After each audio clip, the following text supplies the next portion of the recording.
$8.99. Have you ever had someone not really listening to what you're saying? Sorry, what was that? Yeah, it not only wastes time, but it also can really hurt relationships and cause mistakes as well as embarrassment, just like this. You're not really listening to me, are you? Uh-huh. I mean, I could say anything right now, like, you're a complete tool. Mm-hmm. But you wouldn't hear it, 'cause you're a freak with a microphone. Uh-huh. It's not even challenging anymore. It's like shooting fish in a barrel. Isn't that true, Sphincter Boy? Uh-huh. What? Oh! Oh, such a good movie. Now, most people don't listen to understand. They actually listen so they can reply. And while a lot of us are taught how to speak, very few of us are trained in how to listen properly. So Oscar Trimboli is an executive coach and listening expert, and he joins us now to explain how to listen deeply. Ooh. Welcome to the show, Oscar.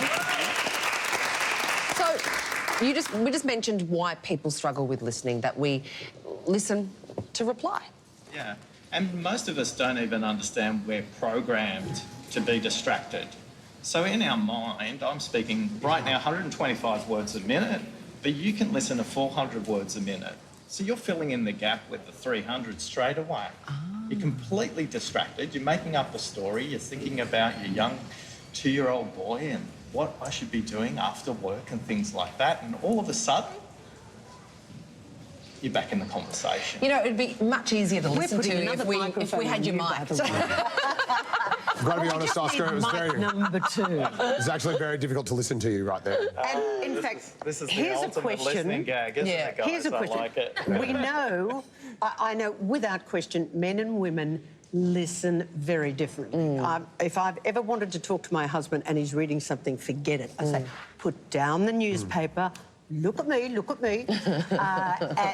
Men can't multitask and multi-listen like women, or did I make that up? Yeah, so women, Yep, I did. based on the research, are better listeners than men.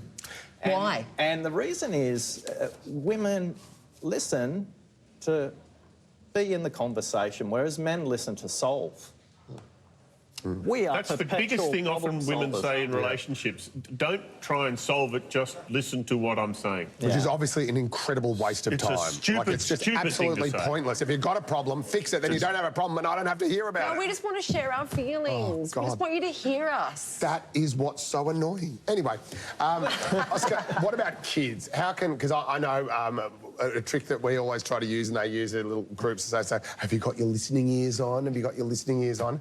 But they never have their listening ears on. How can we make kids listen? So the best way to make kids listen is remember that you're their listening teacher. We don't have a listening teacher at school, so you're role modelling listening to them every minute of the day.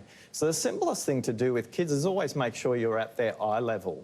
Right. So if you've got the opportunity, pick the child up, put them on a bench or a table so they are at eye level, and if you can't, come down to eye level.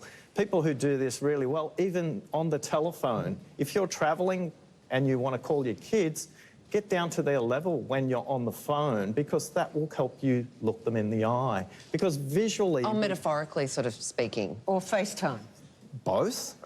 Yeah, because you're moving your mind into a state that says, I'm at eye level, because listening is as much visual as it is listening. And you can actually tell, if you're talking to young kids on the phone, you'll get absolutely nothing out of them, but if you FaceTime them, they will actually talk to you. Yeah. Are there voice registers that are more easy to listen to, or you tune into easier? Yeah, it's funny because the human range of listening is very close to the human range of speaking, so evolution has taught us that. The higher the pitch or the lower the pitch, the higher the pitch it's more difficult. The lower the pitch, you know, we've all heard those great Morgan Freeman voices that we relate to straight away. So there's a reason radio voices are slightly deeper than those voices that are slightly higher pitched. What about, you talk about visual cues. Yeah. Enlighten me. Yeah, so think about this triangle from your eyebrows down to your chin. If you can stay engaged with somebody while you're talking to them and listening, the research tells us that that is a higher recognition of listening than hearing alone. So often if I drift away while I'm talking to you, straight away your mind's saying, I don't trust that person because they're not even engaging with eye contact. Oh, look at someone when they're speaking to you. Who would have thought? Yeah. I think I That'd could work. speak on behalf of a lot of parents who find that maybe upping the volume is a way to get the kids to listen, but they actually don't. I find that I yell when Paul doesn't listen to me. Is that something that works or not? Pick the time to do that. I mean, if you're busy preparing a meal, the TV's on, kids are running around and they're not doing something, just pause, go over, lower the volume on the TV and look them in the eye and have a conversation. But shouting across the room, lifting the volume, does it work for you? It's not going to work for kids either. Can I just ask, sometimes obviously it's really important that people listen when you're telling kids, you know, don't cross the road or, you know, stay here or come and have your dinner, or if you're telling someone at work something they need to do something properly.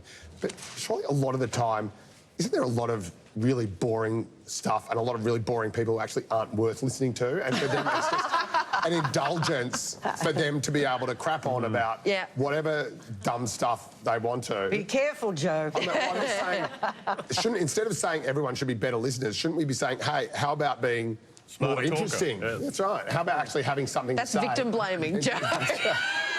I'm victim blaming boring people. But, I mean, some things aren't actually worth listening to, are they?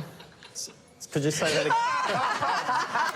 Oh, and I call that a sick burn. So let's think about this. So the dialogue is simultaneous and listening and speaking is going on at exactly the same time. So the one tip I always give speakers to engage better with listeners is you need to talk to both sides of the brain, talk in pictures and stories as well as facts and figures. If you're only doing one, 50% of your audience is going to be completely lost. All right, let's look at some top tips for deep listening. Understand that listening starts with you. Listen to the content, but listen to what is also unsaid. So make sure you pick up on those visual cues. Know that you'll be distracted. And have a glass of water handy because a hydrated brain helps you listen. What about a glass of wine? Does that help? Works Depends on the time of day we're working, right? All right. Oscar Trimboli, thank you so much for joining us. Great talking to you. We are back in a moment with one amazing